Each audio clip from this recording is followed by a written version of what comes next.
আর project থেকে ওনারা যে উদ্দেশ্যটা নিয়ে আজকে এসেছেন সেই উদ্দেশ্যটা পুরোপুরিভাবে সম্পূর্ণ করে তারা যেতে পারবেন সেই আশাবাদ ব্যক্ত করছি এবং আজকের এই কর্মপরিকল্পনা আমাদের যে উদ্দেশ্যে শুরু হয়েছে সেই সাফল্য কামনা করছি এবং শুভ উদ্বোধন ঘোষণা করছি। ধন্যবাদ সবাইকে।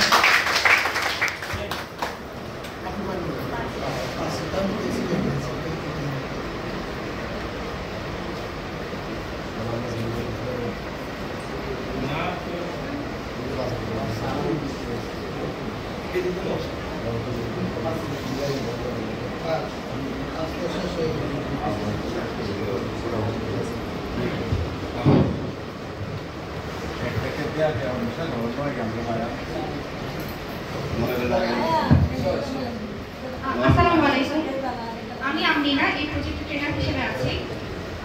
আপনাদেরকে আমি একটু বুঝিয়ে দিতে চাচ্ছি যে আমরা আসলে কি কাজে এসেছি। এর আগে হচ্ছে গিয়ে প্রজেক্টের অনেকগুলো ধাপ পার হয়ে এসেছি, এটা হচ্ছে গিয়ে পঞ্চম ধাপে আমরা আছি। তো এই পঞ্চম ধাপের আসলে মূল লক্ষ্য হচ্ছে গিয়ে যে আপনাদের ওয়ার্ডে কি কি সমস্যা, এটা তো আপনারাই সবচেয়ে ভালো জানেন, কারণ যেহেতু আপনারা ওই ওয়ার্ডের পাশে। তো আপনারা হচ্ছে গিয়ে জানাবেন যে আপনাদের ওয়ার্ডে কি কি সমস্যা। তো এই জন্য আমরা আর কি ভাবটা করেছি যাতে 1, 2, 3 ওরা পাশাপাশি অবস্থান করতে পারেন এবং যাতে আপনারা জানাতে পারেন যে না কি হচ্ছে। এটা এরকম